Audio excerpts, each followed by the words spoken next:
we're here with Kim Fiel, a local musician and advocate for local music and friend of ours, friend of the pod. How are you doing? Excellent.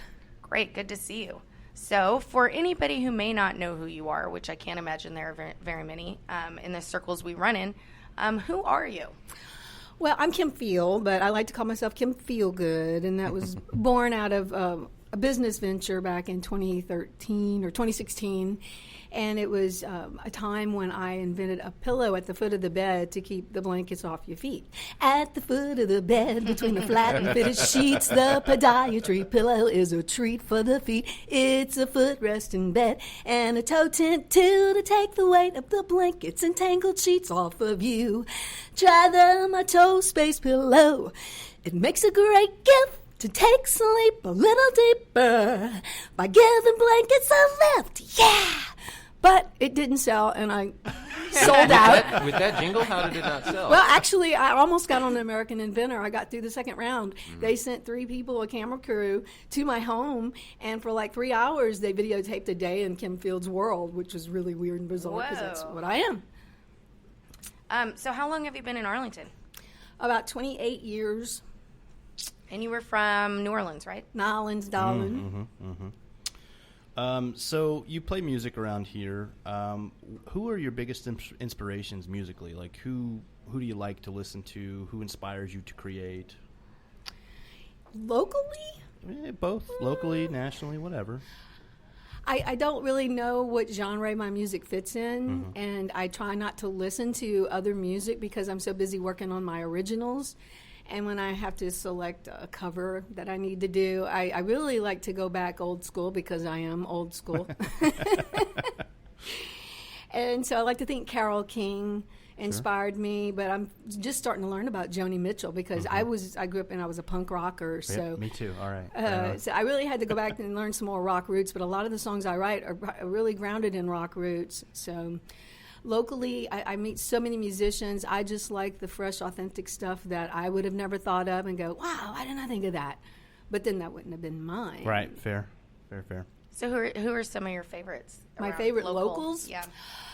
Well, I really am starting to get into Artemis. I say Artemis. Artemis.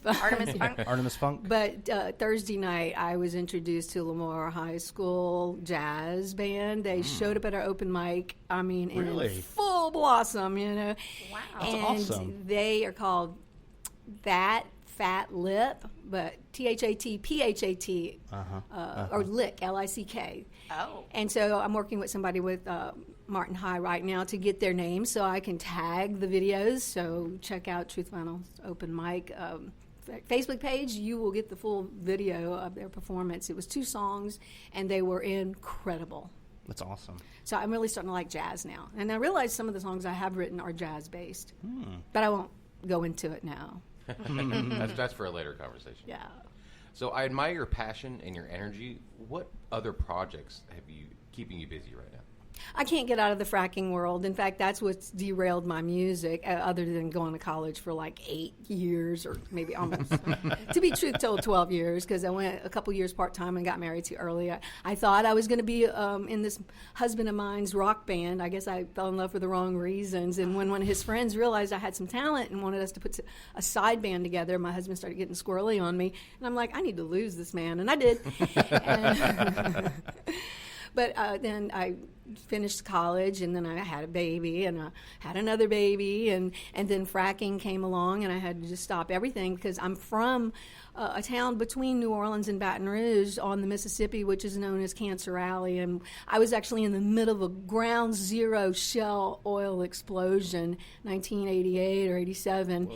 And me and my then boyfriend at the time had to go check on his grandma, who was on Apple Street in Norco, Louisiana, and we got stuck there. The ground was rumbling. The window on my glass on my passenger side was so hot I couldn't touch it. And the ground was just shaking underneath me, and I can see the glowing red big old container that was fixing to go and blow, and we were like stranded there, and the paint peeled off my car, and I signed a disclosure to receive $200, and for my peeled paint. You know, you think about that in today's world, the exposure was not worth it. But I was young and dumb. I didn't realize that was too stupid to go check out an explosion right after it happened, and we really literally was stuck for hours trying to get out of there and just worried, when is it going to blow again? So I have a distaste for pollution. And so when I moved to Arlington, it was such a refreshing thing not to have to smell the refineries. And I put up with GM. I'm like, okay, that's the only industry here. Well, one day I saw a rig in GM's facility. Their whatever you call their plant. There's another word for it I'm trying to think of, but it's just where they mixed their business with another energy interest business in the middle of town. To me, was a slap in the face. And at the time I saw it, they were actually flaring, which really wasn't allowed at the time, but it is technically allowed. They just try not to encourage it. But that's when I started studying the fracking and learning of all the loopholes. And so that derailed me from my music for about 10 years. So, and I can't get away from it now. Every time I get on social media, I keep adding to my blog. My blog is called barnettshellhell.wordpress.com. So how did you get involved in the local music scene here? Well, the fracking went away in Arlington, basically. And I was, I did write some environmental songs. And so that kind of kept me, a little bit grounded in my music. But I had written some songs, and I said, I want to go to an open mic. And I did. I went to Dr. Jekyll's in Pantego, and you would not believe my heart beat so hard and pounded in my chest while I was waiting for my turn. I absolutely understand. My first time ever, I thought I was going to die. I just kept shaking my hands. I kept taking these cleansing breaths, and I'm like, I can't believe this is too painful. And I was so happy when it was finished. But what surprised me was when I was performing, people weren't paying attention. I'm like, they don't realize how important this is for me. Maybe I'm glad they're not looking at me. Right. Nope, I wanted them to look at me. And to this day, I appreciate an open mic where people pay attention and they stick around after they perform. Hint, hint. So you've kind of been involved pretty heavily in the Arlington busking that's been going on recently. How did all of that come about? Like, where was the genesis of that idea? Well, I had actually tried to be in some bars playing music as a single solo female performing originals and was not getting any bites, So I thought, well, let me just go back to where I used to play when, there was a time I just played music on Saturday mornings at the Arlington Farmers Market. The one that was in downtown. At the Black Box, yes. And I was out there, and I made tips, and I got to sing my songs, and I actually was the one-day reprieve from all the fracking mess. And when they turned it over into the Black Box, I felt like I lost my place. So I went across the street from the Black Box and actually started getting tips. And then 214 came and watched me one night. They didn't watch me. They were actually leaving Tipsy Oak because they had just opened. And they were like, oh, look, that's Kim. We know her. Yeah. Well, I said, I want to hear how my little Marshall amp sounds, and I want to walk down the street. Can y'all go ahead and do a song? So they did. Well, Tipsy Oak stepped out, the manager stepped out there and like, oh, look, a whole band, and they booked them. I'm like, that's awesome. Okay. So we have a recurring segment on the show called Tournament of Toppings. We're trying to find the best pizza in Arlington. What is your favorite pizza place here in Arlington? Old school pizza. Yeah, that's one of our favorites. Everyone, not everyone, but a lot of people say that. It's one of our favorites for sure. We go there quite a bit. Especially if they live over here on the side. Yes. Yeah, I was just going to say, I like local and convenience. People ask me to go visit their gigs, in other towns, and I go, I don't know. In fact, I'm supposed to be playing at the Grackle February 22nd, I believe, in Fort Worth. Oh. And I'm like, okay, I'll drive to that. And I drove to the thing for class. And, I really enjoyed being on that stage, and I really got a good video out of it. So I hope at some it was. point I agree. it'll help. We're doing class 2, and I'm still booking performers. Are you interested in Yes, doing I it again? All right, you're in. Making connections right here on the podcast. There I we love go. it. Well, that's kind of like what I like to do at Mavs. They've been having me open, and, that $10 cover is hurting them, and my husband says the beers are too expensive. So that's just, take it for what it's worth, And I network with the musicians, and it's really good to be able to see these people. There was 2 bands last night from Dallas, and they were very, very talented. And I thought to myself, I would have paid $10 and enjoyed that whole night. And it's just Mavericks is going to need a little bit more time. I can see it, I can feel it, I can taste it. They've got a great stage. Yeah. They feel it. I feel like they're on the cusp. But I think they need drink specials or mocktails or some hook to bring more people in, because all this time I've been opening, of course, it's just 8:30 to 9 o'clock. I've been opening for the musicians, but I like that the musicians get to hear my music. So where can people find you? Do you have a social media page for your music?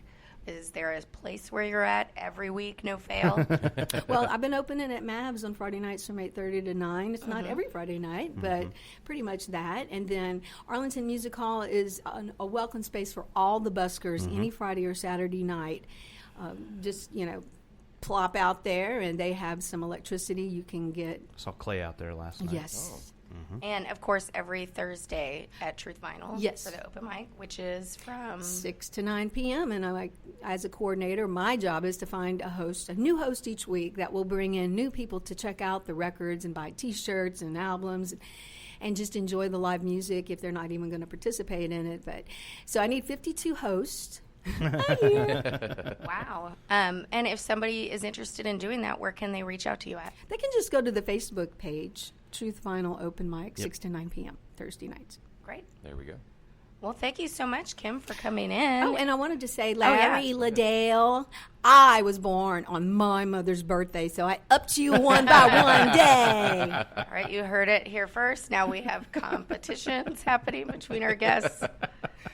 We love Larry. And Kim, thank you so much for coming in. Yeah, You're always a absolutely. treat. We love being around you. And we love what you do for the city. Yeah. We always talk about how the city is better for having you here, especially the music scene, for what you do. And I for one, appreciate it. Yeah, I'm we sure really everyone do. does. Well, I had the comment made that, Kim, if someone took you out, there'd be a line of people to be checking who did it, because you sure seem to make a lot of enemies. I said, well, must be doing something right. Yeah, that's true. All right, thank you, Kim. Yeah, thank you so much.